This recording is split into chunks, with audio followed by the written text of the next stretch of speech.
Ang mag-asawang Mark at Janice ay nakatira sa isang malaking subdivision. May 2 sasakyan na nakaparada sa garahe nila. Sa loob ng bahay, naka-aircon ng buong maghapon ang living room. Ang 2 nilang anak na sina Lucas at Mia ay nakaupo sa malambot na sofa at nanonood ng cartoon sa malaking smart TV habang naglalaro sa kanilang mga tablet. Malaki ang kinikita ni Mark bilang isang civil engineer sa isang pribadong kumpanya. Siya lamang nagtatrabaho at bumubuhay sa kanyang pamilya. Ibinibigyan niya ng buo ang lahat ng pangangailangan at luho ng kanyang asawa at mga anak. Si Janice ay nasa bahay lamang. May kasambahay sila, kaya naman relax lang si Janice na nasa dining table. Humihigop ng kape at nag-i-scroll sa kanyang cellphone para maghanap ng bagong bibilhing sapatos online. Nang matapos ay binuksan niya ang online banking app sa kanyang cellphone. Ugali niya na itong gawin tuwing katapusan ng buwan para i-check ang pumasok na sweldo ni Mark. Kagad na kumunot ang noo niya nang makita ang transaction history. May nakaltas na 10,000 piso kahapon at 5,000 naman kaninang umaga. Ang 2 transfer na ito ay nasa pangalan ng nanay ni Mark na si Nanay Josie. Padabog na ibinaba ni Janice ang tasa sa mesa. Tumayo siya at hinarap ang kanyang asawa. Hawak niya ang kanyang cellphone at nakataas pa ang isang kilay. Mark, ano tong transaction na history sa bank account natin? Nagpadala ka na naman ng 15,000 piso sa nanay mo? Yan ba? Oo, nagpadala ko. Yung 10,000, yun yung regular na sustento natin sa kanila buwan-buwan. Yung 5,000 naman, hiningi yun ni nanay kahapon. Magiging ninong at ninang daw kasi sila sa kasal ng pinsan ko bukas. Kailangan nila ng parigalo doon sa ikakasal. Ano? Pati ba naman panregalo sa'yo iaasa, Mark? Ano ba naman? Bakit sila pumayag kung wala naman pala silang sariling pera pang regalo? Visit naman, oo. Ha? Bawat galaw nila, bawat okasyon na pupuntahan nila, sa'yo nanghihingi. Tayo na lang ba yung nagpupondo sa social life nila? Tapos, 5,000 para sa regalo sa kasal? Ang galante naman, Mark. Wala namang problema doon, Janisa. Kung 5,000 lang namang ibibigay nila kasi pamilya naman yung ikakasal. Nakakahiya naman kung tatanggi ang mga magulang ko. Wala namang masama ron. May sobra naman tayo sa budget natin. Malaki naging bonus ko ngayong buwan. Hindi naman natin ikakahirap yung 5,000 piso lang. Hindi natin ay kakahirap. Pero pera pa rin yun, Mark. May bibili na akong sapatos Pandagdag din sana yon sa budget ko. O kaya ay idadagdag sa bakasyon natin sa susunod na buwan. Hindi yung pinamimigay mo lang ng basta-basta sa magulang mo o sa mga kapamilya mo. Janice, ano ba? Bakit ka ba nagkakaganyan na naman? Nabibili mo naman lahat ng gusto mo Kung gusto mo ng dagdag budget, bibigyan kita. Minsan lang naman sila humingi ng dagdag Matatanda na sila. Gusto ko lang silang mapasaya at maging komportable sa buhay nila. Gusto mo pang gawing komportable ang buhay nila? Grabe naman. Ang sarap ng buhay nila Paupo-upo na lang at umaasa sa pera mo. Wala na silang ginawa kundi maghintay ng padala mo kada kinsenas at katapusan. Janice. Nakakapagod na Ito ganitong setup natin, Mark. Ang laki ng binabawas mo sa atin para lang ibigay sa kanila. Imbis na sa atin na pupunta o sa mga anak mo ang lahat ng kinikita mo. Nakikihati pa sila. Nawala ang pasensya ni Mark. Namula ang kanyang muka dahil sa matinding inis. Hindi siya makapaniwala sa nadidinig niya sa asawa. Bakit ka ba nagdadamot, Hindi mo ba alam? Kung hindi dahil sa mga magulang ko, hindi ako naging engineer. Sila nagpaaral sa akin. Sila ang gumapang sa hirap para makapagtapos ako. Tapos, ikaw na walang ambag, nagdadamot? Anong sinabi mo? Wala akong ambag? Mark, ako lang naman ang nag-aalaga sa mga anak natin. Ako ang nag-aasikaso ng bahay na ito. Ako ang asawa mo. At sa akin dapat umiikot yung pera mo. Tumahimik ka! Pagdating sa pera at sa pagbibigay ko sa mga magulang ko, wala kang karapatang magsalita ng ganyan. Ano? Lalo na at wala ka namang naiambag pinansyal. Ang sweldo ko, pinaghirapan ko. At ang posisyon ko ngayon, utang na loob ko sa mga magulang ko. Para lang alam mo, Nagawang ibenta ni tatay ang maliit nilang lupa at mga alagang hayop para lang makapagpadala ng allowance ko noon nag-aaral pa ako sa kolehiyo. Naranasan nilang mag-ulam ng tuyo at chichirya para makatipid at maipandagdag sa pambili ng mga aklat ko. Nagtiis sila sa luma at butas-butas na damit para may pangkain ako. Kaya wag mong sasabihin paupo-upo lang sila ngayon. Deserve nila ang lahat kahit na anong ibigay ko sa kanila. Hindi nakasagot si Janice. Alam niyang totoo ang mga sinabi ni Mark tungkol sa sakripisyo ng mga magulang nito. Pero masyadong mataas ang pride niya para aminin ang pagkakamali niya. Nakaramdam siya ng matinding inis dahil ipinagtanggol pa rin ni Mark ang mga magulang nito kaysa pakinggan ang reklamo niya. Si Mark naman ay walang naging pake sa inaasal ng asawa niya. Nagpatuloy siya sa paninermon dito. Simula ngayon, huwag mo nang pakikialaman ang binibigay ko kay nanay at tatay. Dahil unang-una, nakukuha mo naman lahat ng gusto mo eh. Nabibigay ko ang lahat ng kailangan ng mga bata at sobra-sobra pa. Hindi ko kinukuha sa budget nyo ang binibigay ko sa kanila, kaya pwede ba? Tigilan mo na tong pagiging madamot mo. Tinalikuran ni Mark si Janice at lumabas siya ng bahay. Kinuha niya ang susi ng kotse niya mula sa bulsa at sumakay sa loob nito. Pinaandar niya ang makina at mabilis na inilabas ang sasakyan mula sa garahe. Umalis siya ng bahay para magpalamig ng ulo. Naiwan si Janice na mag-isa at nanginginig sa galit. Nakakuyom ang mga palad niya. Imbis na makita ang punto ng asawa at makita ang mali sa kanyang pag-uugali, lalo lamang siyang nagalit at nainis sa kanyang mga biyanana. Ang tingin niya sa mga ito, mang-aagaw at kaaway. Sa isip niya ang mga magulang ni Mark ang dahilan kung bakit sila nag-aaway at kung bakit siya napahiya sa sarili niyang pamamahay. Lumipas ang 2 linggo matapos ang matinding pagtatalo nilang yun. Naging malamig ang pakikitungo ni Mark at Janice sa isa't isa. Hindi sila nag-uusap sa hapagkainan at natutulog silang magkatalikuran sa kama. Kinabukasan, maagang umalis si Mark dahil may mahalaga siyang meeting sa isang site. Naiwan si Janice sa bahay. Maya-maya'y tumunog ang doorbell ng bahay nila. Siya nagbukas ng pintuan at nagulat siya nang makita ang biyanan niyang babae na si Nanay Josie. Nay! Anong ginagawa niyo dito? Bakit kayo napasugod? Wala naman. Namiss ko lang ang mga apo ko at si Mark. Nandito ba siya? Naku, Nay, wala po si Mark. Maaga ko kasing umalis at may meeting sa site. Kumain na po ba kayo? Oo.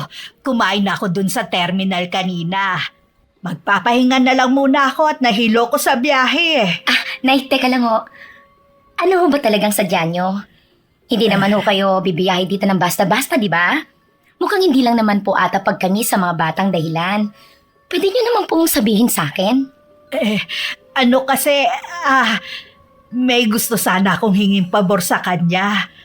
Naisip kasi namin ng tatay mo na magtayo ng maliit na sari-sari store dun sa bakante naming pwesto sa harap ng bahay para may kita kami sa araw-araw. Kakausapin ko sana si Mark kung pwedeng makahiram ng konting puhunan para pandagdag sa uumpisahan naming tindahan. Puhunan? Oo. Hihingi na naman kayo ng pera kay Mark, Nay? Bakit ho? Kulang pa ho ba yung allowance nyo na ipinapadala ng asawa ko? Kada kinsenas at katapusan? Nay, 20,000 na po yun. 20,000 sa isang buwan. Malaking halaga na yun para sa 2 matanda na nasa probinsya. Bakit kailangan nyo pang magtayo ng sari-sari store? Hindi naman sa kulang, Janice. Nagkakasya naman ang pinapadala ni Mark sa mga pangangailangan namin. Pero gusto lang sana namin na may sariling pagkakakitaan para kapag may bigla ang gastusin, hindi na kami nakakaabala sa inyo. Gusto rin namin makatulong kahit papano. Huhulugan namin kay Mark ang puhunan buwan-buwan mula sa kikitain ng tindahan, Janice. Huhulugan? Nay, sino namang niloko nyo? Sa ganyang business, matagal ho ang pera na balik dyan. Ang sabihin niyo ho, gusto niyo lang ulit humingi ng malaking halaga kay Mark ngayon. Kung gusto nyo lang naman eh. Siyempre ho, gusto ho ng anak niyo. Kahit naman kailan, hindi naman tumanggi yun sa inyo, Nay eh. Alam niyo ba, Nay? Maski nga nag-aaway na kami tungkol dito, sige pa rin siya ng sige. Sa totoo lang ho, sa kakahingi niyo, kaming pamilya niyang nagdurusa. Ha? Hindi ko alam na nag-aaway kayo ng dahil sa sustento niya sa amin, Janice. Pasensya ka na, anak. Pasensya na rin ho kayo, Nay. Pero kailangan nyo din kasing malaman to eh. Tsaka di ba po, may iba pa naman kayong mga anak. May 2 pa siyang kapatid eh. Bakit hindi ba nila kayo binibigyan at palaging kay Mark kayo nang hihingi? Dapat ho, manghingi din kayo sa kanila para hindi palagi ang asawa ko ang ginagawa ninyong ATM buwan-buwan. Alam niyo ba, Nay? Nakakapagod na yung ganitong sistema natin eh. Alam mo namang may mga sariling pamilya at maliliit na anak ang mga kapatid ni Mark. Minimum wage lang ang sinasahod nila at hirap din sila sa buhay eh. Si Mark lang ang nakakaluwag-luwag dahil nakatapos siya ng engineering. Wala kaming intensyon na ubusin ang pera ng asawa mo, Janice. Gusto lang namin maghanap buhay para guminhawa rin ang pakiramdam namin. Nakakaluwag-luwag. Malaki ang sahod ng asawa ko. Pero marami rin kaming binabayaran dito sa bahay. Dahil sa 20,000 na kinukuha niyo buwan-buwan, nababawasan ang budget ko para sa sarili kong pamilya. Hindi ko maintindihan kung bakit kailangan naming sagutin ang lahat ng pangangailangan ninyo. Dahil ko pa ho ang nagpapasahod ng katulong eh. Ang pinagkaiba lang ho, ang katulong naglilinis ng bahay ko, nagluluto at may silbi sa akin. Pero kayo, Nay, hindi ko naman kayo napapakinabangan eh. Tanggap lang ho kayo ng tanggap ng pera mula sa asawa ko. Wala na kayong ginawa kundi maging pabigat sa buhay namin. Nanlaki ang mga mata ni Nanay Josie. Bumilis ang tibok ng puso niya dahil sa matinding gulat at pamamaya na ginawa ng manugang niya. Hindi niya inakala na aabot sa ganito kasakit ang mga isusumbat sa kanya. Nanginginig ang buong katawan ng matanda. Tumayo siya mula sa kinauupuan. Hindi na niya napigilan ang emosyon niya. Sobra ka na, Janice. Pumunta ako rito para kausapin ng anak ko. Hindi para bastusin mo ng ganito sa loob ng sarili niyong pamamahay. Tinatawag mo kaming pabigat. Tinatawag mo kaming walang pakinabang. Wala kang utang na loob. Hindi mo pagmamayari ang lahat ng meron ng anak ko. Bago pa naging sayo ang pera at luho mo, pawis at dugo namin ang ibinigay namin para makatapos siya sa pag-aaral. Wala kang karapatang ipagdamot ang anak ko sa amin. Dahil hindi mo alam ang hirap na pinagdaanan namin para lang marating niya ang pwesto niya ngayon. Yan ho ang problema sa inyo eh. Hanggang kailan ba babayaran ng asawa ko yung utang na loob na yan, Nay? Kulang pa ba lahat ng ibinigay namin sa inyo? Simula na magtrabaho siya, binibigyan na niya kayo. Humalukip-kip si Janice at binigyan ng matalim na tingin ng matanda. Ang problema kasi dyan, ginawa ninyong investment ang anak ninyo. Dahil gumastos kayo at naghirap sa pag-aaral niya noon. Tapos inaasahan nyo ngayon na sa inyo mapupunta ang lahat ng bunga ng tagumpay niya. Nay, obligasyon ninyo bilang isang magulang na pag-aralin at buhayin ang anak ninyo. Responsibilidad nyo yun, Nay. Hindi yun negosyo. At lalong hindi yun pautang na may interes na kailangang bayaran habang buhay. May sarili ng pamilya ang anak ninyo, Nay. Sa amin na dapat umiikot ang atensyon at pera ni Mark. Kaya please, wag na ninyong isusumbat sa akin ang hirap ninyo noon. Dahil sa palagay ko ho, bayad na ho siya ng sobra-sobra. Tila sinampal ng malakas si Nanay Josie sa mga narinig. Umuwang ang kanyang mga labi, ngunit walang lumabas na salita. Ang hapdi ng mga binitiwang salita ng manugang ay tumagos ng malalim sa kanyang puso. Gusto niyang ipagtanggol ang sarili at sabihin kailanman ay hindi nila ginawang gatasan o negosyo ang anak nila. Ngunit alam niyang saradong isip ng kaharap niya. Nanginginig ang mga kamay na kinuha ng matandang maliit niyang bag mula sa inupuang sofa. Nag-uunahang pumatak ang mga luha sa kanyang mga mata, ngunit mabilis niya itong pinunasan. Ayaw niyang magmukhang kaawa-awa sa harap ng walang pusong manugang. Masama ang loob at mabigat ang mga hakbang na lumabas si Nanay Josie sa pintuan ng malaking bahay. Hindi na siya nagpaalam at hindi na rin siya lumingon pabalik. Lumipas ang ilang linggo matapos ang nangyaring sagutan ay hindi na nakatanggap ng tawag si Mark mula sa kanyang mga magulang. Maski text ay wala siyang natatanggap. Sinusubukan niyang tawagan sila pero lagi lang itong hindi sinasagot. Janice, napansin mo ba? Halos 3 linggo na, hindi pa rin sumasagot si nanay sa mga tawag ko. Kahit si tatay, hindi man lang nagsisin sa messenger. Kinakabahan na ako eh. Nako naman, Mark. Baka naman busy lang ang mga yon. Masyado kang nag-iisip ng kung ano-ano. Marami ring ginagawa ang mga tao sa probinsya. Hindi lang naman paghihintay sa tawag mong inaatupag nila. Hindi sila ganon, Janice. Kilala mo naman si nanay. Isang tawag ko lang doon, sinasagot niya agad. Baka may nangyaring masama. Baka inatake ang tatay ko o kaya may sakit sila. Hindi ako mapakali. Parang may mali talaga eh.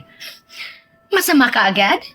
Hindi ba pwedeng nag-e-enjoy lang sila kaya ayaw nilang gambalain mo? O baka naman nakahanap na sila ng ibang paglilibangan kaya nakalimutan ka na. Huh? Mas mabuti nga yun. Para naman matahimik ka rin dito. Ano bang klaseng sagot yan? Magulang ko sila. Natural lang na mag-alala ko. Iniisip ko nga napuntahan sila doon sa Sabado para tignan ang kalagayan nila. Kasi hindi normal tong ganitong katahimikan nila. Wow! Talaga lang pupunta ka? Gagastos ka na naman sa gas at pagod? Mark, matatanda na sila. Kung may problema, sila ang tatawag sa'yo. Huwag ka masyadong feeling importante na akala mo ay ikaw lang ang inaasahan nila sa mundo. Hayaan mo sila. Hindi ko maintindihan kung bakit parang wala kang pakialam. Kung magulang mo ang hindi sumasagot, sigurado ako na magpapanik ka rin. Hindi na natuloy ang sagutan nilang mag-asawa. Alalang-alala pa rin si Mark. Samantalang si Janice naman ay kampanting nahiga at natulog. Iniisip niya na sa wakas ay naitabo na niya ang mga pabigat sa buhay nila. Ngunit ilang oras ang nakalipas. Nagising si Janice dahil sa kakaibang pakiramdam. Parang may gumagapang na mga langgam sa buo niyang katawan. Noong una inakala niyang dahil lamang ito sa lamig ng aircon. Pero nang magbukas siya ng nightlight, napatilisa sa kanyang nakita. Mark! Mark, gising! Mark! Tignan mo ito! Ano ito nangyayari sa akin? Bakit ganito ang balat ko? Nagulat si Mark at mabilis na bumangon. Kinabahan siya nang makitang itsura ng asawa. Ang kanyang makinis na braso at binti ay punong-puno ng malaking butlig na mapupula. Ang masama pa rito, ang ibang bahagi tila nagtutubig at mabilis na kumakalat. Sa bawat kamot niya, lalong humahapdi at nagbabakbak ang kanyang balat.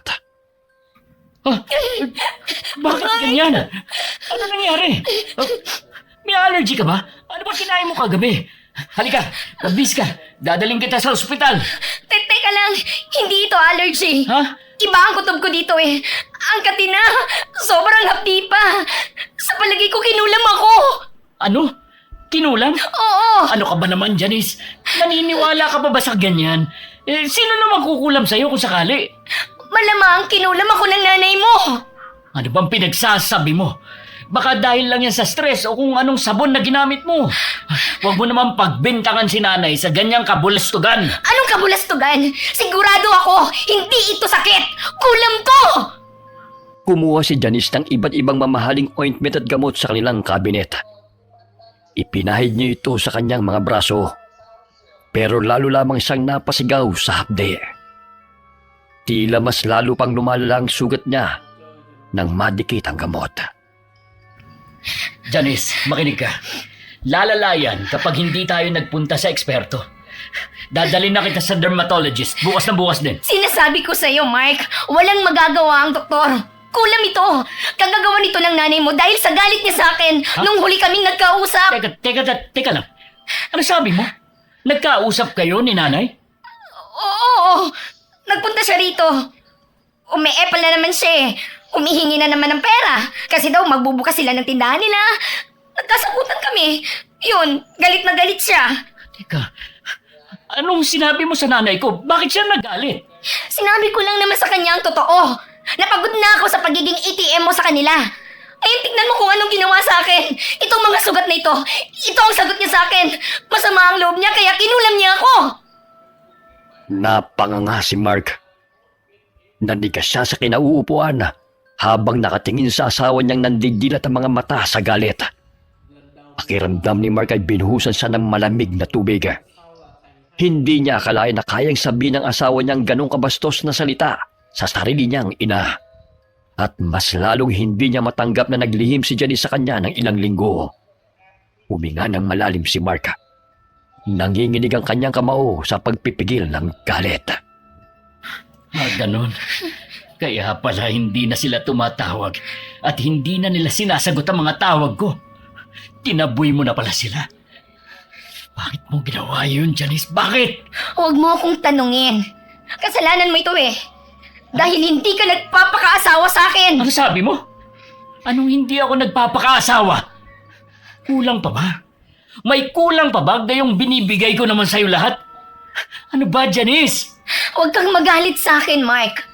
Ako ang biktima dito. Tingnan mo nga ako. Tingnan mo! Ang mga pantal at sugat sa katawan ko. Kampihan mo naman ako kahit ngayon lang. Kahit ngayon lang, Mark. Asawa mo ako. Paano kitang kakampihan? Kilala ko nanay ko, hindi siya mangkukulam.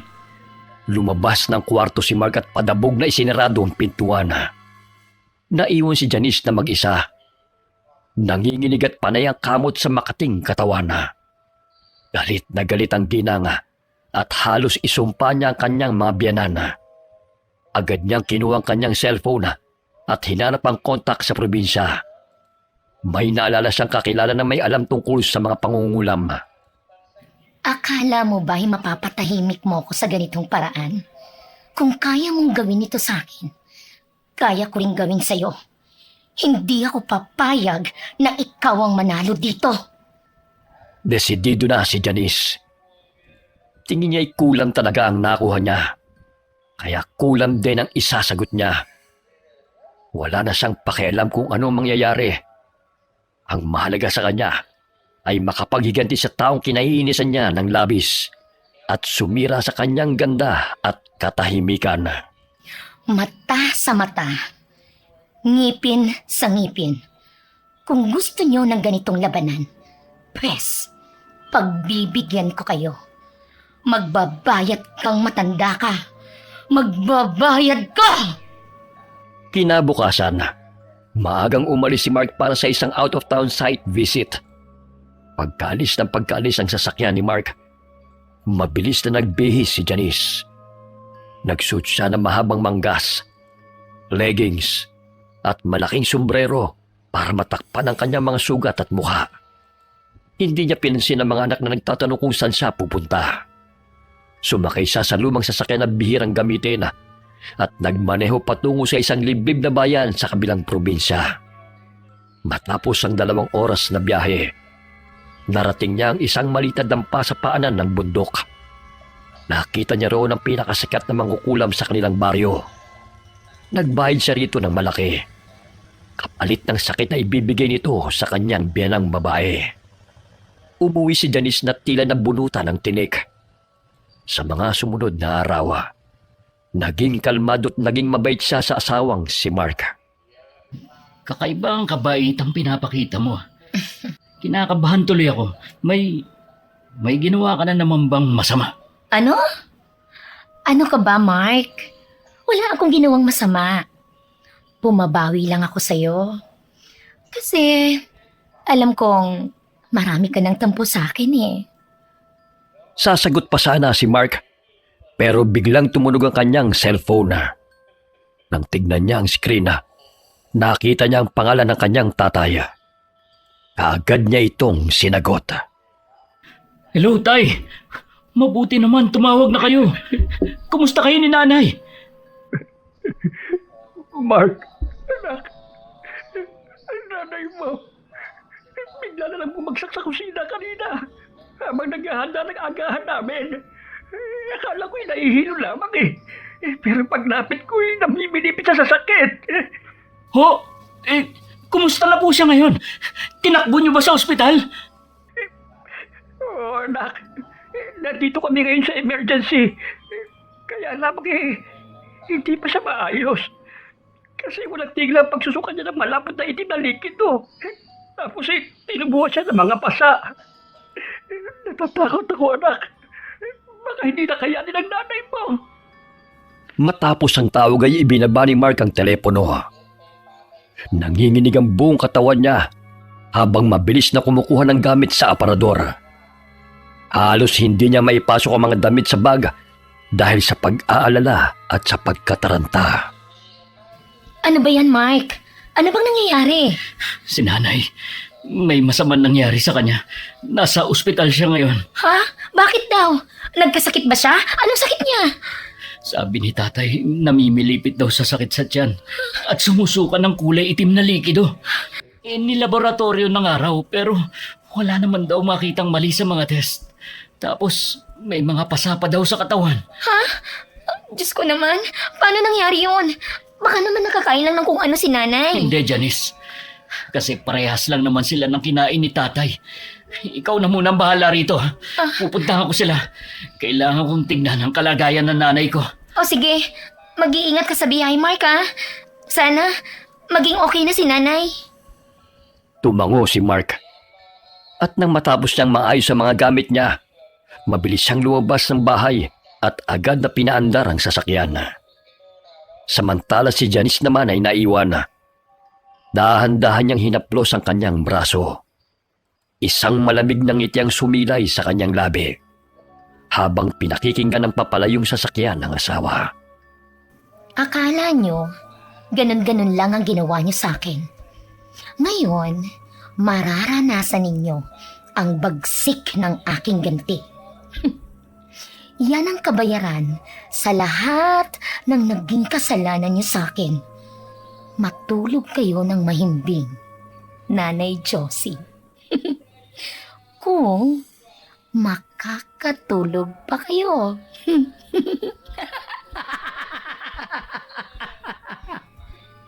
Naglakad siya. Kinuha niya ang kanyang suklay at nagsimulang ayusin ang buhok na may pakanta-kanta pa. Wala siyang naramdamang takot o pagsisisi. Para sa kanya, ang nangyayari sa biyanan niya ay ang tamang kabayaran lamang sa lahat ng inis na idinulot sa kanya. Habang ang asawa'y naghihinagpis habang nasa biyahe, si Janice naman ay kampanteng bumalik sa higaan. Muling nagpahinga ng may ngiti sa kanyang labi. Ilang araw ang nakalipas. Hindi na mapakali si Janice sa loob ng kanilang bahay. Lalo na makatanggap siya ng tawag mula kay Mark. Ang akala niya ay sasabihin ng asawa na pumanong na ang matanda. Pero lalong naging mabilis ang kabog ng dibdib niya nang malaman ng plano ng asawa. Janice, ilalabas ko na si nanay sa ospital. Walang magawa mga doktor dito. Puro normal ang test pero si nanay, lumalala ang kalagayan niya. Bala ko siyang ipatingin dyan sa Maynila. Ano? Bakit dito mo dadalhin? Mark, may mga bata dito. Baka nakakahawa yung sakit ng nanay mo. Diyan na lang sila sa probinsya. Humanap ka na lang ng ibang doktor. Janice, nanay ko siya. At hindi ito nakakahawa, sabi ng doktor. Wala nang oras. Paparating na kami dyan. Ayusin mo ang guest room. Hapon nang makarating ang ambulansya sa tapat ng kanilang bahay.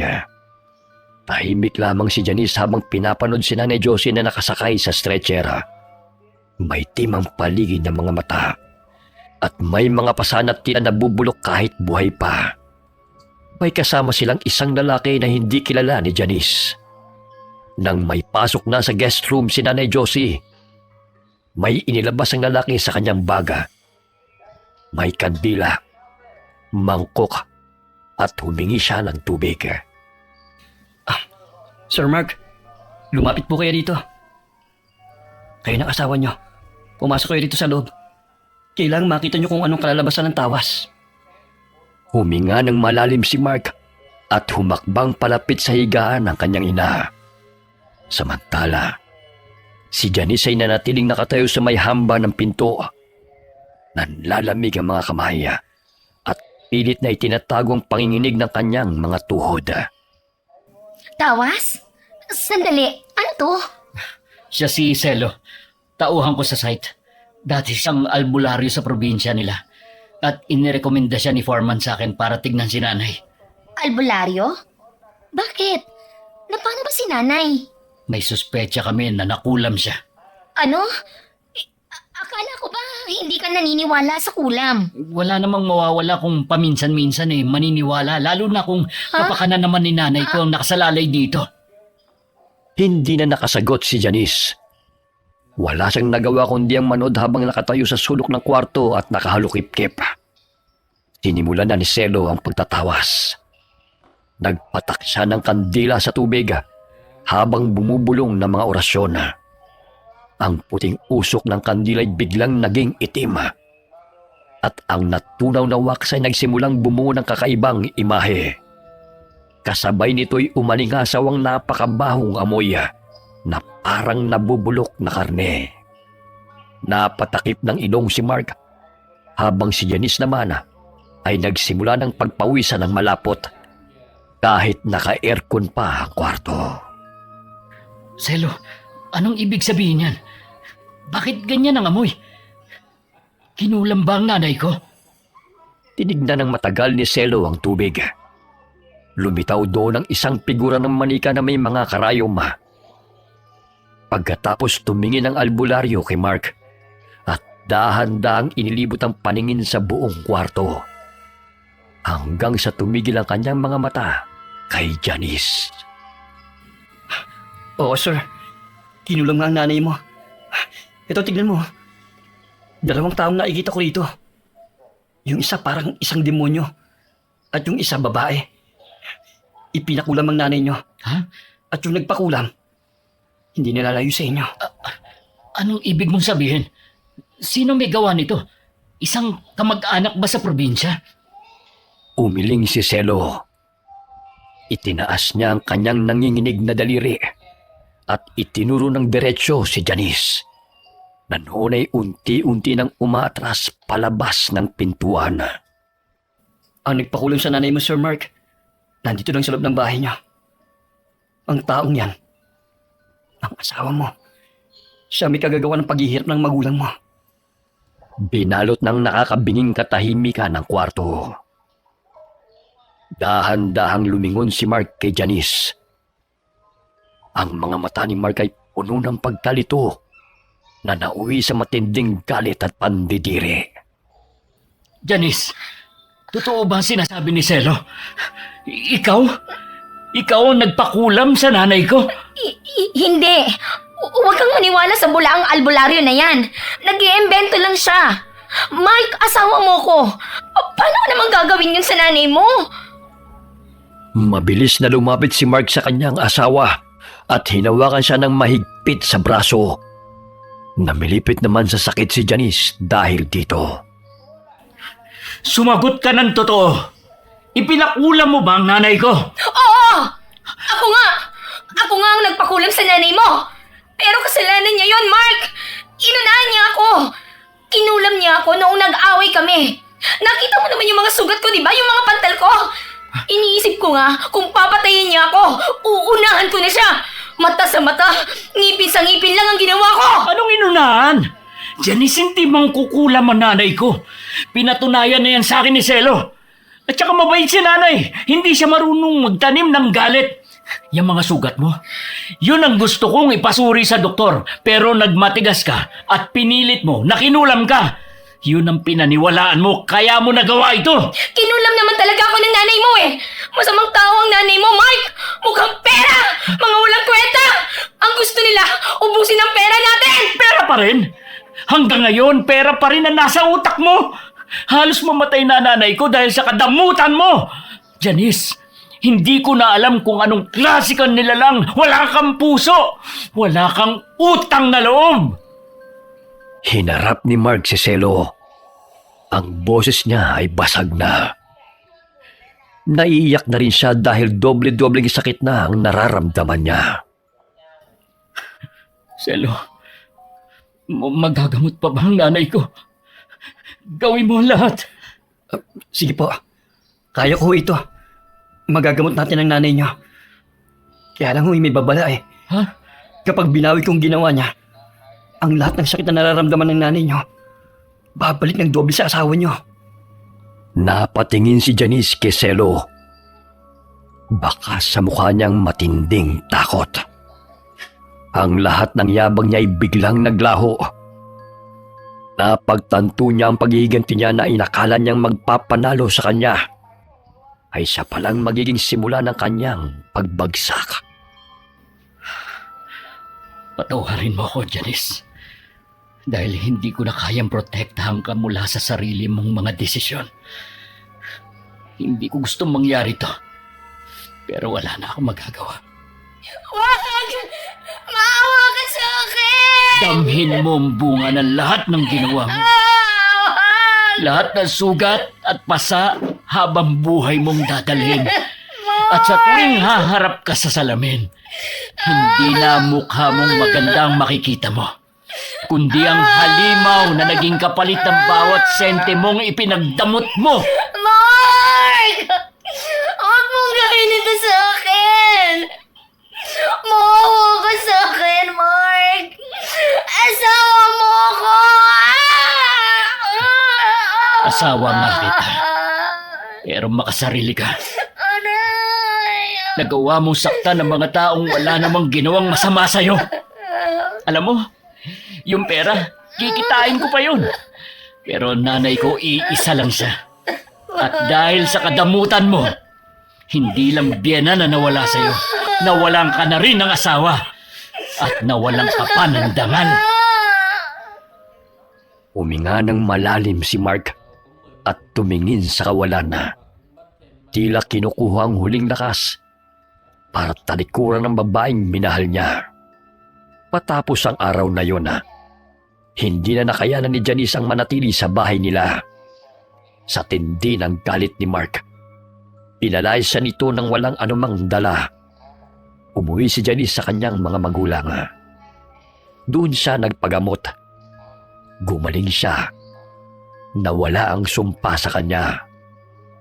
Pero pagkalipas lamang ng ilang araw, ay bumalik na naman ang mga pangangati niya at mga pantal sa katawan niya. Dahil dito'y sinubukan niya magpatingin sa doktor. Pagkatapos ng maraming laboratory test at pagsusuri, kinausap siya ng doktor ng seryoso.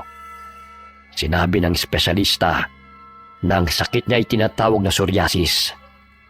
Ipinaliwanag ng doktor na ito ay isang kondisyon kung saan ang sariling immune system ng tao ang umaatake sa balat. At kadalasang lumalala ito kapag ang pasyente dumaranas ng sobrang stress o matinding emosyon. Napaiyak si Janice. Napagtanto niyang wala pala talagang kinalaman si Nanay Josie sa nangyari sa kanya. Dahil sa maling akala, nakagawa siya ng kasalanang hindi na niya mababawi. Ang magandang buhay na dati ipinagdadamot niya sa kanyang mga biyanana, yun mismo ang unti-unting nawala sa kanya. At nang mawala sa kanya ang lahat, sa kanya naunawa ng tunay na halaga ng pamilya at kabutihan. Ngunit huli na ang lahat. Dahil wala nang natira sa kanya, kundi matinding pagsisisi. Wakas. Okay, sana po nagustuhan niyo ang kwento natin ngayon. Shout out po tayo kay Kimpoy Feliciano. Shout out sa Delgado family from Pinamukan, New Washington, Aklan. Hi kay Maria Consuelo Benitez. Shout out kay Jack from Kuwait. Shout out sa Sobremonte family, Marsan family, at Umayam family. Kamusta po kayo lahat? Hi kay Honey Austria from Tokyo, Japan. Shout out kay Hannah Grace Arcilia from Makapitap, Herona. Shout out kina Venisa, Rona, Sarah, and Janet from Davao. Hi kay Shirley Makabalug from Dubai. Hi kay Josefina Coracha from Macau. Hi kay Maria Oros from Sydney, Australia. Hi kay Angelo Dizon. Hi kay Elizabeth Dunca from Texas, USA. Hi kay Georgia Tabobo from Kabangkalan, Negros Occidental. Shout out sa Alip family from Bulacan at kay Ami Alip from Kuwait. Hi kay Mibo Dal from Riyadh, Saudi Arabia. Hi kay Gemma Aquino. Hi kay Carol Manzano from Kuwait. Hi kay Sauda Yasim from Riyadh, KSA. Happy birthday kay Mami Flor Delisa Esorio mula kay Kel Rodis. Hi kay Pam Joy Pineda from Bahrain. Shout out sa Naling family at kay Marilor Guevara. Kamusta po kayong lahat? Hi kay Candida De Balucos. Hi kay Miss Maura. Hi kay Tita Dagupan from Saudi Arabia. Hi kay Mel D from Malaysia. Alright, kung nagustuhan niyo po ang kwento namin ngayon, sana po huwag niyo kalimutan na mag-subscribe, mag-like, mag-comment, at mag-share na rin po. Malaking tulong po yun para magpatuloy po ang aming channel. Maraming pong salamat sa inyong lahat, and God bless all of you. At ang mga alagang hayop noon para lang makapagpadala ng allowance ko nung nag-aaral doon sa eskwela. Anong hindi ako nagtiis sila sa luma at butas-butas.